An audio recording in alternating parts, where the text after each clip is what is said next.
Welcome back in BCC family. आइए मिलते हैं आज हम आपको time and distance, boat and stream और रेल, इस तीनों चैप्टर का समावेश है आज। और आज के क्लास का सबसे बड़ी जो खासियत बात है और जो सबसे बड़ी खास बात है वो ये है कि आप एसएससी जीडी वालों के लिए 5 क्वेश्चन फिक्स कर लीजिए। जिनके पास कंसेप्ट नहीं है टाइम एंड डिस्टेंस का, रेल का, बोट एंड स्ट्रीम का, वो हमारे चैनल पे जाएं, maths by Avinash sir BCC, video के प्लेलिस्ट में जाएं और उसमें सर्च कर लें। ये तीनों चैप्टर अपलोड हो चुका है। बड़ी ही बखूबी मैंने उसको बताने की कोशिश किया है और उसको आप पढ़िए, समझिए और अच्छे से बनाने की कोशिश कीजिए। उसके बाद अगर आप यहां पर आते हैं तो ये और फ्रूटफुल होगा। और उन बच्चों के लिए जो वन टाइम मैथमेटिक्स के 20-25 चैप्टर्स बना चुके हैं, जिनके पास कंसेप्ट है टाइम एंड डिस्टेंस का, बोट एंड स्ट्रीम का और रेल का, उनके लिए ये रामबाण साबित होने वाला है। आज मैंने अपने स्क्रीन पे मिक्सिंग क्वेश्चन लिया है, मैं फिक्स कर रहा हूं 5 क्वेश्चन एसएससी जीडी वाले फिक्स कर लीजिए। स्पेशली मैं एसएससी जीडी का वीडियो नहीं बनाता हूं क्योंकि हम सीजीएल, सीएचएसएल, बैंक और रेलवे में लगा रहता हूं, लेकिन बहुत सारे बच्चों ने रिक्वेस्ट आ गया मेरे पास कि प्लीज सर एसएससी जीडी के लिए कुछ करिए। उसके लिए मैं तत्पर हूं और आपसे मैं निवेदन करना चाहूंगा, यदि आपको मेरा कंटेंट पसंद आए, यदि आपको मेरा मैटर पसंद आए तो प्लीज आपके द्वारा दिया गया सपोर्ट ही मुझे एनर्जी देगा, आपके द्वारा दिया गया प्यार ही मुझे एनर्जाइज करेगा। इसके लिए मैं चाहूंगा कि प्लीज आप मेरे वीडियो को जितना हो सके शेयर करिए, सब्सक्राइब करिए और लाइक बटन दबाना नहीं भूलिए। सब्सक्राइब करने के साथ ऑल पे क्लिक करना आप नहीं भूलेंगे, तो यही मेरे लिए एनर्जी होगी। और ये एनर्जी जब मुझे मिलेगी ना तो मैं और बेहतर कंटेंट आप तक पहुंचाने की कोशिश करूंगा। थोड़ी बहुत कमियां रह जाए, थोड़ी बहुत त्रुटियां रह जाए, उसके लिए मैं क्षमा चाहता हूं, क्योंकि हमारी टीम, हमारा स्टूडेंट्स, हमारे भाई बंधु सब मिलकर हम इस वीडियो को बनाते हैं। हमारे पास आप देखते होंगे कि एक बेहतर इन्वायरमेंट यानी स्टूडियो नहीं है, एक छोटे मोटे कमरे में मैं इस वीडियो को शूट करता हूं। थोड़ी बहुत आवाज की भी प्रॉब्लम आपको लग रही होगी तो हेडफोन लगा करके मेरा वीडियो सुनिए, कॉपी ले करके मेरे वीडियो का इस्तेमाल करिए। देखिए आप बहुत बेहतर फील करेंगे। थोड़ी थोड़ी करके आप इस कंटेंट को समझने की कोशिश करिए। तो आइए फिर से हम लोग कंटेंट की तरफ चलते हैं और हम एक एक सवाल को देखने की कोशिश करते हैं। यहां पे मैं देख रहा हूं कि 8 सवाल है। मैं इंग्लिश और हिंदी दोनों भी वर्ड्स के लिए कोशिश में हूं, क्योंकि बहुत सारे बच्चे जो हैं अनकंफर्टेबल फील करते हैं इंग्लिश में और बहुत सारे बच्चे अनकंफर्टेबल फील करते हैं हिंदी में। तो मैं आज की वीडियो के जरिए मैं उनको संदेश देना चाहता हूं कि उनको दोनों बच्चे जो इंग्लिश के हैं वो भी देखें और हिंदी मीडियम वाले बच्चों के लिए ये रामबाण साबित होने वाला है। आइए सवाल नंबर 1 से हम शुरू करते हैं और क्या कह रहा है सवाल। डियर स्टूडेंट्स, हम टाइम भी लूंगा आपसे, लेकिन आप जब क्वेश्चन बनाएंगे तो टाइम नहीं लेंगे, बस 15 सेकंड में एक क्वेश्चन बनेगा। आप जरा ध्यान से देखिए, एक आदमी 2 घंटे 50 किलोमीटर प्रति घंटा की गति से 2 घंटे में 50 किलोमीटर प्रति घंटा की गति से और अगले 4 घंटे में 40 किलोमीटर प्रति घंटा, अगले 4 घंटे में 40 किलोमीटर प्रति घंटा की गति से साइकिल चलाता है, तो औसत गति कितनी होगी? इसके लिए आपके जहन में एक सवाल आ गया होगा। आप बिगिनर्स हैं, आपके दिमाग में तुरंत सेट आया होगा 2 × S1 × S2 अब बटी में S1 + S2। भूल से भी ऐसी गलती आप नहीं करेंगे। मैं पूरा ऑपरेशन भी करूंगा हर क्वेश्चन का, एक क्वेश्चन से बहुत सारी बातें बताने की कोशिश करूंगा। भूल से भी आप 2 × S1 × S2 बटे में S1 + S2 का जो इस्तेमाल होता है उसका आप नहीं करेंगे। हाँ, क्यों?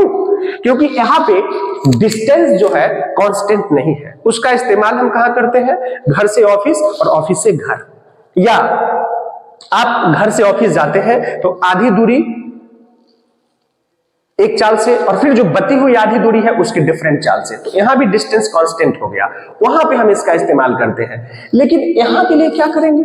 तो डियर स्टूडेंट्स, यहां के लिए एक फॉर्मूला होता है total distance by total time. अब जरा ध्यान से समझिएगा, total distance by total time, total distance by total time, average speed is equal to, direct लिखूंगा मैं, आप डिस्टेंस कहां से लाएंगे? 3 यूनिट है। मैंने अक्सर जिक्र किया है हर क्लास में कि टाइम एंड डिस्टेंस में 3 वर्ड है, और ये बोट में भी काम आएगा, रेल में भी काम आएगा, और टाइम एंड डिस्टेंस में भी काम आएगा। 3 में से कोई 2 वर्ड आपके पास है तो तीसरे की गारंटी। अब जरा ध्यान दीजिए, ये 2 घंटा है और ये 50 किलोमीटर प्रति घंटा है। एक स्पीड है और एक टाइम है, बचा क्या? डिस्टेंस। तो 50 को 2 से गुना कर दीजिएगा तो 50 दूना 100 हो जाएगा, 100 किलोमीटर। और दूसरा है 4 घंटे में 40 किलोमीटर प्रति घंटा की रफ्तार से, तो 40 को 4 से गुना कर दीजिएगा तो 160 किलोमीटर हो जाएगा। टोटल डिस्टेंस ले लीजिए आप। ऊपर कितना आया? 100 किलोमीटर, नीचे कितना आया? 160, तो आपको मिला 260। देखिए कितना सिंपल। आप क्वेश्चन का साइज देखिए और मेरा सॉल्यूशन देखिएगा, आपको बहुत बड़ा फर्क नजर आएगा। मैं बार बार आपको कह रहा हूं। अब 260 टोटल डिस्टेंस हो गए। अब आपसे कह रहा है तो भाई total distance by total time, ये 4 घंटे और ये 2 घंटे, ये हो गए 6 घंटे। आप इसको काटेंगे, ये किलोमीटर में है, ये भी ध्यान दीजिएगा, और ये आवर में है। आपका आंसर पूछ रहा है किलोमीटर पर आवर में, तो ये 6 चौका हो जाएगा 24, 6 में से 4 गया 2, 6 का 18, इसको जब आप डिवाइड करेंगे तो 43.33 किलोमीटर पर आवर आपका आंसर हो जाएगा। देखते रहना अभिनंदन, डिवाइडिंग में अगर कोई दिक्कत होगा तो उसको इंस्ट्रक्शन दीजिएगा, ठीक है। कहीं कोई त्रुटियां रह जाए, जो भी बच्चे हैं क्लास में, कृपया उस समय हमको आप नॉक करेंगे कि सर यहाँ पे गलती हो रही है, तो मैं उसको सुधारूंगा। और आप लोग कंसंट्रेट होकर देखिए, आप लोग भी ऑफलाइन में भी जो बच्चे बैठे हुए हैं उनसे भी। डियर स्टूडेंट्स, कितना वक्त लगा? आप क्वेश्चन को देखिए। क्वेश्चन में से निचोड़ निकालने की कला आपको डेवलप करनी होगी, चाहे जैसे भी हो। अब देखिए, एक नाव शांत जल में 11 किलोमीटर प्रति घंटा की गति से यात्रा कर सकती है। यदि धारा की गति 7 किलोमीटर प्रति घंटा है तो नाव से धारा के अनुकूल 108 किलोमीटर जाने के लिए समय ज्ञात कीजिए। इंग्लिश में, a boat can travel with the speed of 11 kilometer per hour in still water. Still water को हम लोग शांत जल कहते हैं। In still water if the speed of stream is 7 kilometer per hour, find the time taken by boat to go 108 kilometer down stream. 108 kilometer down stream जाने के लिए आपसे कह रहा समय बताइए। तो एक फैक्ट को जरा आप समझिए, 108 किलोमीटर कैसा जाना है? डाउन स्ट्रीम, धारा की दिशा में।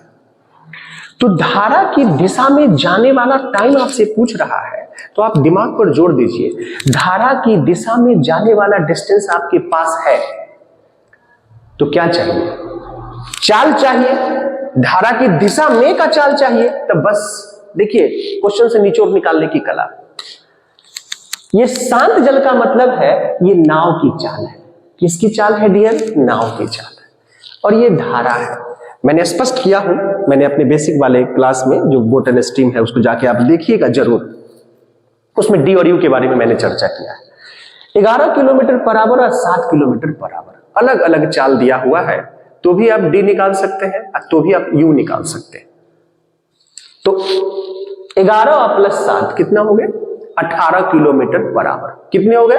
18 किलोमीटर पर आवर। यानी डाउन स्ट्रीम स्पीड हो गए, दोनों को जोड़ करके, नाव की चाल और धारा की चाल। क्यों मुझे ऐसा करना पड़ा? क्योंकि डाउन स्ट्रीम स्पीड में 108 किलोमीटर को डिवाइड करना है, तो हमको डाउन स्ट्रीम स्पीड ही चाहिए, तो टाइम निकल जाएगा। देखिए एक लाइन में कैसा टाइम निकलेगा? कैसा टाइम निकलेगा? आवर में टाइम आपसे पूछ रहा है, कैसा टाइम निकलेगा? धारा की दिशा में टाइम निकलेगा। किसको कवर कर रहा है? 108 को। आइए 108, 11 प्लस 7 18। क्यों ऐसा सर? साहब धारा की दिशा में चाल चाहिए। 18 18 6 आवर्स। आप गौर से देखिए, you will feel surprised. But इसके पहले आप मेरे वीडियो को जरूर देखें जो प्रीवियसली मैंने अपलोड कर चुका हूं, बोट एंड स्ट्रीम। बड़ी ही बारीकी से मैंने उसको अपलोड किया। समझ गए डियर? अब जरा ध्यान दीजिए, एक विमान की चाल 120 किलोमीटर प्रति मिनट है। देखिए कंफ्यूज नहीं करिएगा, आपके ऑप्शन में 4 ऑप्शन दिए रहेंगे और ऑप्शन से ही आपको डिसाइड करना है कि आपके रास्ते जो है कैसी होनी चाहिए। डियर स्टूडेंट्स, आपसे मीटर पर सेकंड में आंसर पूछ रहा है। किसमें पूछ रहा है? मीटर पर सेकंड में पूछ रहा है। सिंपल, यहां पे 5/18 और 18/5 के बारे में मैं अक्सर जिक्र करता हूं। तो देखिए 120 है, लेकिन ये 5/18 और 18/5 वाली कहानी यहां काम नहीं करेगा। मैंने कितनी बार बता चुका हूं कि 5/18 और 18/5 जो है वो कहां काम करेगा। 5/18 और 18/5 जो काम करेगा वो किलोमीटर पर आवर वाले में और मीटर पर सेकंड वाले मेथड में काम करेगा, यहां काम नहीं करेगा।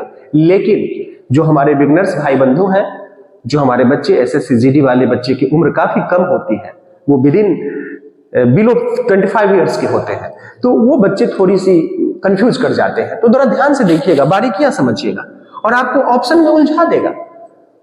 आप 5/18 कर देंगे ना इसको, उसके हिसाब से भी आंसर रहेगा, आप फट से आंसर दे दीजिएगा। इस बात को गौर करिए जरा।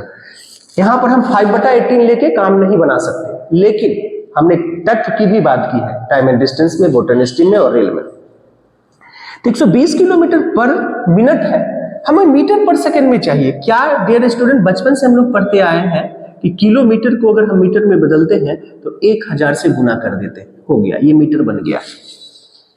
और मिनट है और हमको सेकंड चाहिए, तो ये पर मिनट का मतलब होता है कि नीचे में 1 मिनट की बात हो रही है और 1 मिनट में होता है 60 सेकंड। देखिए एक सिंपल, कितना होता है? 60 सेकंड। 0 से 0 कट गया, 6 दूना 12, ये सेकंड है। देखिए सिंपल, कितने आए? 2000 मीटर पर सेकंड। क्या मिला? सिर्फ कन्वर्जन करना था। है सिंपल कि नहीं? आइए अब इस लाइन में मैं देख रहा हूं कि काफी यूनिक क्वेश्चन है। एक आपने टाइम एंड डिस्टेंस देखा, बोटन स्ट्रीम देखा, यहां पे आप रियल देख रहे हैं। मैं फिर रिपीट कर दे रहा हूं,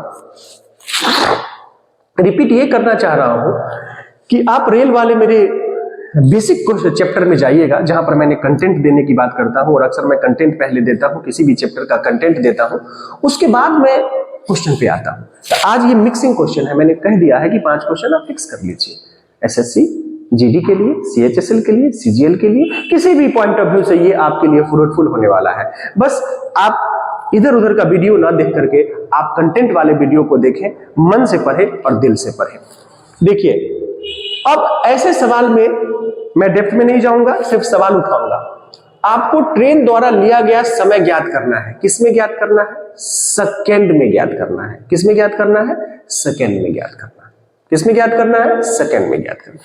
तो क्वेश्चन को बहुत सारे बच्चे की शिकायत होती है, सर मैंने आधी क्वेश्चन पढ़ी और आंसर दे दी। नहीं डियर, 1 नंबर से आप छूट जाएंगे। 1 नंबर तो बहुत हो गया। आप पॉइंट 001 भी अगर आपको कम है ना तो आप बाहर हो जाएंगे। कितना दुख होता है और कितना दर्द होता है, आप उन बच्चों से जरा पूछिएगा कि जो 1 नंबर से छट जाते हैं, जो 0.5 से छट जाते हैं, जो 0.01 से छट जाते हैं, कितनी दर्द होता होगा उनको। तो इस दर्द का निवारण यही है कि आप मेंटली पीस रहें, आप मेंटली शांत रहें, और आपके अंदर जितनी शांति आएगी आपका परफॉर्मेंस उतनी तेजी से ऊपर बढ़ेगा।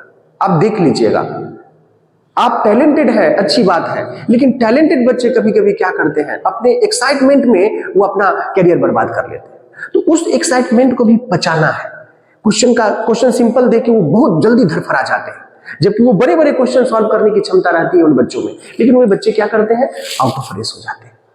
तो मेरा आग्रह है, ऑफलाइन वाले बच्चों को भी मैं अक्सर आग्रह करता हूं कि प्लीज आप अपने आप को तराशिए, क्योंकि काफी बड़ा हूं मैं आप सबसे उम्र पे, जो हमारे व्यूअर्स हैं या ऑफलाइन के बच्चे हैं, ये मेरा एक्सपीरियंस कहता है। आप अपने आप को साधिए, शांति बनाइए, क्योंकि आपकी मेहनत ही सफलता दिलाता है, लेकिन फाइनल में पहुंचने के लिए आपका मेंटल पीस आपको पहुंचाता है। बस इसको प्लीज आप लोग अभी से प्रैक्टिस करिएगा, तो मुझे भी वो दिन नहीं देखना पड़ेगा कि बहुत अच्छे अच्छे बच्चे एग्जाम दे के जब आते हैं तो देखते हैं वो रो रहे हैं। सर हमने ऐसा कर दिया, सर हमने 59 को 69 कर दिया, हमने 71 को 72 समझ लिया। अब मैं कह भी क्या सकता हूं, बच्चे हैं, उन्हें भी ढाढ़स बंधाना पड़ता है, फिर से मुझे उन्हें प्रिपेयर कराना पड़ता है। तो प्लीज मैं आप सबसे आग्रह करता हूं कि जब भी एग्जाम में जाए आराम से प्रिपेयर्ड होकर के जाए। Mental peace is the most important for a students life. तो आइए, तो मैंने कहा कि 103 किलोमीटर प्रति घंटे की चाल से चल रही 525, मैंने कुछ डाटा को राउंड में कर दिया है ताकि आपकी नजरें फट से उस पर चला जाए, सरसरी निगाह से आप उस क्वेश्चन को देख पाए। आप देख रहे होंगे जब भी हम रेल का क्वेश्चन बताते हैं तो हम आपसे यही बात करते हैं कि सबसे पहले आप तय करिए कि इस क्वेश्चन में कितनी रेलगाड़ी है। रेल के क्वेश्चन में हमेशा ध्यान रखिएगा, एक रेल यानी एक ट्रेन या मैक्सिमम 2 ट्रेन वाले क्वेश्चन होंगे। 3 ट्रेन की चर्चा मेरे दोस्त नहीं होती है। ऐसे क्वेश्चन बनाने के लिए कुछ भी किया जा सकता है, लेकिन मैंने नहीं देखा है किसी भी कंपटीशन में कि 3 ट्रेन चलती हुई के बारे में बात हो जाए। मैक्सिमम 2 और मिनिमम 1 तो होना ही होना है। तो मैं इसको देख रहा हूं ध्यान से, तो मुझे पता चल रहा है कि इसमें 2 ट्रेन है। कितनी ट्रेन है? 2 ट्रेन है। तो जैसा कि मैंने फॉर्मूला बताया था, आपसे समय पूछे तो मैंने कहा आपको कि ये रेल का सवाल है डियर स्टूडेंट्स। इसमें पूछ क्या रहा है? आपसे टाइम पूछ रहा है। तो आपसे अगर टाइम पूछ रहा है तो थोड़ा सा आप ध्यान दीजिए, टाइम इज इक्वल टू आपका जो टाइम है वो पूछ रहा है। किसका टाइम? मतलब एक ट्रेन दूसरे ट्रेन को कितने समय में क्रॉस कर जाएगी, कुछ सोचना ही नहीं है। टाइम बराबर होता है दूरी। तो दूरी कहां से लाए? दोनों ट्रेन की लंबाई को जोड़ दीजिए तो ये आ जाएगा 950 मीटर। और ये सेम दिशा की बात हो रही है। किसकी बात हो रही है? तो जब भी सेम दिशा की बात हो ना तो चाल घटता है। अब विपरीत दिशा की बात हो तो चाल जुटता है, यानी कि जुटता है मतलब जुड़ जाता है। लेकिन यहां सेम दिशा की बात हो रही है, इसलिए चाल क्या होगा? घटेगा। बस तो आप घटाएंगे, यहां पाएंगे 30 किलोमीटर पर आवर।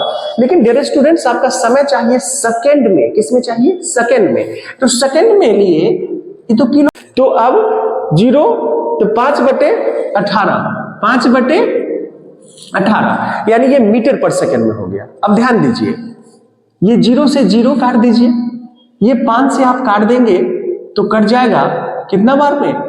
19 बार में।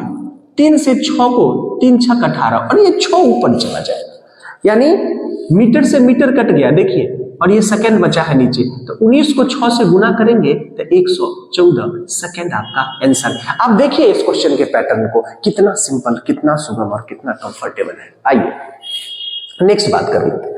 अब जो मैं देख रहा हूं 5 नंबर सवाल फिर नाव से आ गया। मैंने कहा है कि ये प्रीवियस ईयर का क्वेश्चन है, एसएससी जीडी वालों के लिए स्पेशली मैंने इसको शूट कर रहा हूं।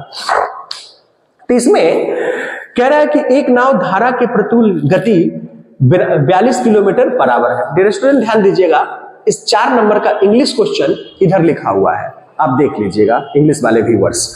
अब कह रहा है कि एक नाव की धारा के प्रतिकूल गति 42 किलोमीटर प्रति घंटा है और स्थिर जल में नाव की गति 54 किलोमीटर पर आवर है। नाव की धारा के अनुकूल की गति कितनी है? तो मैंने कहा था कि क्वेश्चन को बनाने से पहले पूरी क्वेश्चन को एकाग्रता के साथ पढ़िए। कैसे?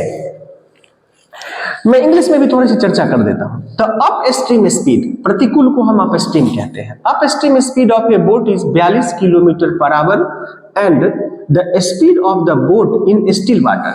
डियर स्टूडेंट्स, मैंने जिक्र कर चुका हूं अपने कंसेप्चुअल वीडियो में, जो कंसेप्ट मैंने दिया है बोट एंड स्ट्रीम का, उसमें मैंने चर्चा कर दिया कि स्टिल वाटर हो यानी शांत जल की चर्चा हो या सीधे नाव की चर्चा हो, इसमें कोई परिवर्तन नहीं होनी चाहिए। तो देखिए इसको बनाने का कितना सटीक तरीका है, आपका दिमाग तुरंत क्लिक करना चाहिए।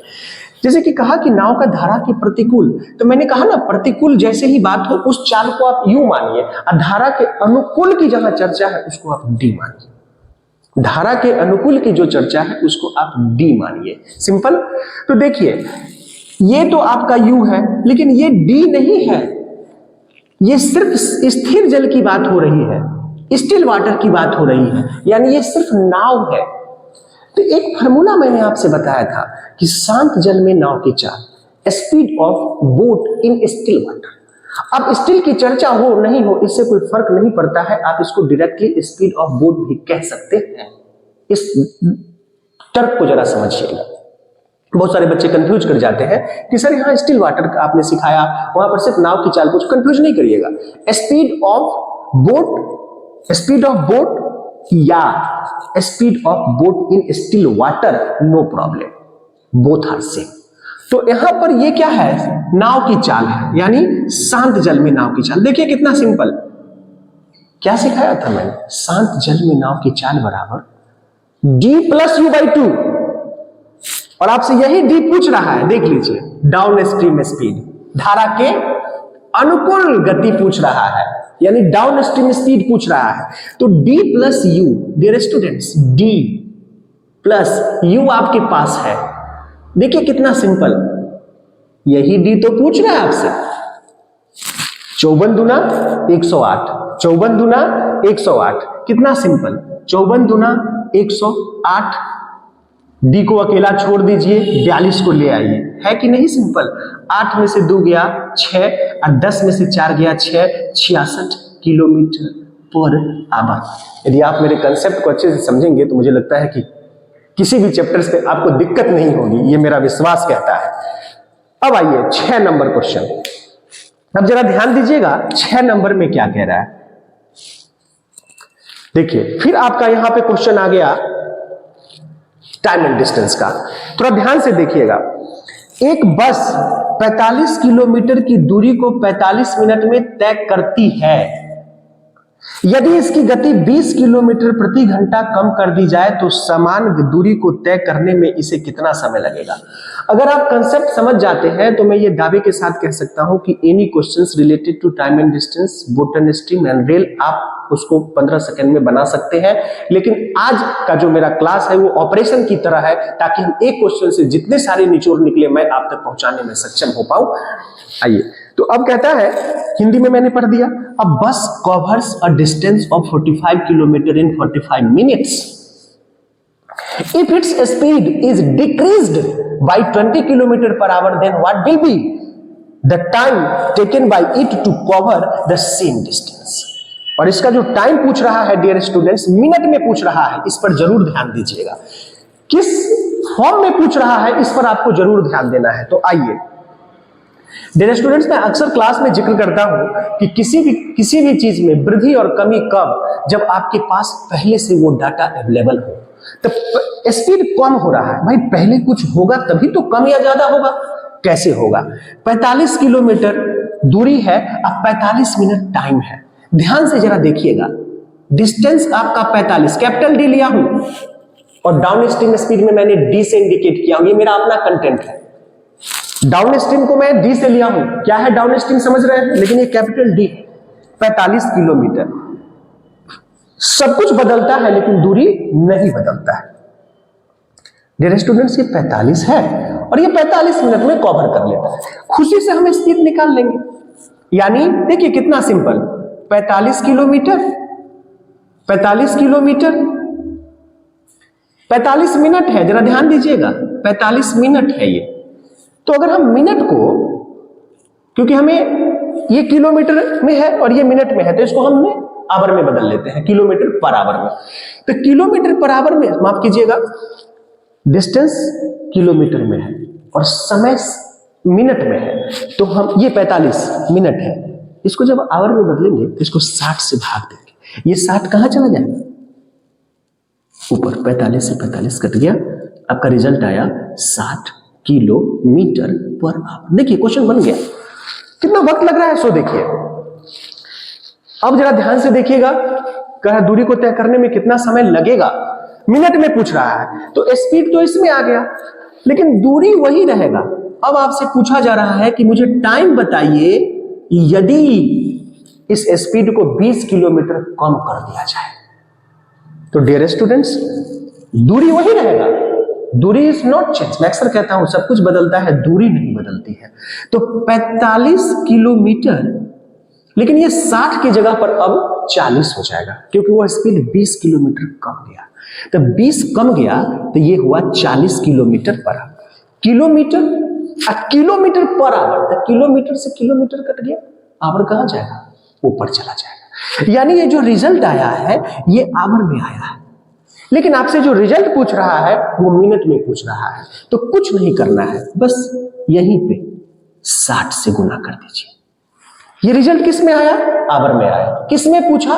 मिनट में पूछा। क्या किया मैंने? 60 से गुना कर दिया। कैलकुलेट कर लेंगे, दैट इज योर आंसर। अगला सवाल, अब जरा मैं देख रहा हूं यहां पे क्वेश्चन नंबर 7, और जल्दी से देखिए, टाइम का अभाव है। यहां पे मैं देख रहा हूं डियर स्टूडेंट्स 7 नंबर सवाल रेल से रिलेटेड है। फिर जरा ध्यान से देखिएगा कितना वक्त लगेगा। 330 मीटर लंबाई वाली एक ट्रेन 550 मीटर लंबे पुल को, सबसे पहले क्या कहा मैंने रेल में? ट्रेन देखो कि कितनी ट्रेन है, कितनी ट्रेन है। मुझे लगता है इसमें एक ही ट्रेन है, चर्चा भी है एक ट्रेन। तो उसके लिए भी मैंने आपको बता दिया था। आपका आंसर सेकंड में पूछ रहा है, देखिए कैसे 15 सेकंड में बनेगा। 330 मीटर लंबाई वाली एक ट्रेन 550 मीटर लंबी पुल को पार करने में 11 सेकंड का समय लेती है, तो हमारा स्पीड आ जाएगा। किसका स्पीड? रेल का स्पीड। किस रेल का स्पीड? जो इसमें मेंशन है। अब देखिए 550 मीटर पुल है और ट्रेन की लंबाई इतना है, तो इसके लिए मैं चर्चा कर चुका हूं कि जब भी कोई ट्रेन किसी पुल को क्रॉस करती है तो उस संदर्भ में जो चाल होता है ट्रेन का, वो ट्रेन की लंबाई प्लस पुल की लंबाई, ये हो जाएगा आपका 880 मीटर बटे 11 सेकंड में क्रॉस कर जाती है, तो ये 11 सेकंड है, हो गया। आपका रिजल्ट आया 80 मीटर पर सेकंड। ये ट्रेन की चाल आ गई। कितना वक्त लगा? लेकिन अब आपसे जो पूछ रहा है क्वेश्चन में थोड़ी सी ट्विस्ट आ गई। क्या ट्विस्ट आ गई? कि 570 मीटर लंबे पुल को पार करने में ट्रेन को कितना समय लगेगा। क्या बदला? सिर्फ पुल की लंबाई बदल गई। ट्रेन वही, ट्रेन की लंबाई वही और ट्रेन की चाल भी वही जो मैंने यहां निकाल लिया। क्योंकि जब तक आप ट्रेन की चाल नहीं निकालेंगे तब तक इस पुल को पार करने में कितना वक्त लगा ये आप नहीं बता पाएंगे। चाल नहीं बदला क्योंकि एक ही ट्रेन। अब आइए, तो बस यहां पर मैं टाइम लिखता हूं और जल्दी से इसको बना देता हूं। अब जरा ध्यान दीजिएगा डियर स्टूडेंट्स, 570 मीटर लंबे पुल को पार करने की बात हो रही है, तो चाल वही रह जाएगा ट्रेन का। ट्रेन की लंबाई कितनी है? 330। इसको 570 में अगर जोड़ दीजिएगा, ये वाला डाटा और ये वाला, तो 0 7 3 10 5 3 8 1 9, ये हो गया आपका 900 मीटर में। और ये टाइम पूछ रहा है तो 900 बटे में ट्रेन की चाल, बटे में ट्रेन की चाल क्या हो जाएगा? 80। 0 से 0 कट गया। आप इसको काटेंगे तो 2 से काट सकते हैं, 45 2 चौका 8, इसको आप लिख दीजिए 45/4 सेकेंड। यदि आप इसको डेसिमल में ले जाना चाहते हैं तो भाग दे दीजिए, आपकी मर्जी। तो मैं फिर से एक बार रिपीट करना चाहूंगा कि यदि आज का वीडियो आपको तभी समझ में आएगा जब आप मेरे बोटन स्ट्रीम रेल और टाइम एंड डिस्टेंस वाले वीडियो को देखेंगे तब। तो देखिए कितना सटीकता है। अब 8 नंबर क्वेश्चन को जरा ध्यान से देखिए। स्थिर जल में नाव की चाल 9 किलोमीटर प्रति घंटा है और धारा की चाल 3 किलोमीटर प्रति घंटा है। ये नाव है, नॉट डी, ये नाव है। क्या है आपका? नाव है। नाव मतलब बोट है। और ये धारा है, प्योर धारा, जिसमें डी, स्मॉल डी और यू की मैं बात नहीं कर रहा हूं। ऊर्ध्व प्रवाह को हम इंग्लिश में अपस्ट्रीम कहते हैं और अनुप्रवाह को हम इंग्लिश में डी कहते हैं, यानी डाउन स्ट्रीम। इसमें ऊर्ध्व प्रवाह को हम इंग्लिश में क्या कहते हैं? यू कहते हैं। और अनुप्रवाह को हम इंग्लिश में क्या कहते हैं? डी कहते हैं, अनुप्रवाह। इंग्लिश में क्लियर है आपका? The speed of the boat, ये किसकी है? प्योर नाव। किसकी है? Pure stream. The difference between up stream speed and down stream speed. कितना सिंपल है, जरा आप ध्यान से समझिए। अप स्ट्रीम स्पीड और डाउन स्ट्रीम स्पीड की चालों का अंतर। तो सिंपल वे में आपका डी भी निकल जाएगा और यू भी निकल जाएगा। नाव और धारा को जोड़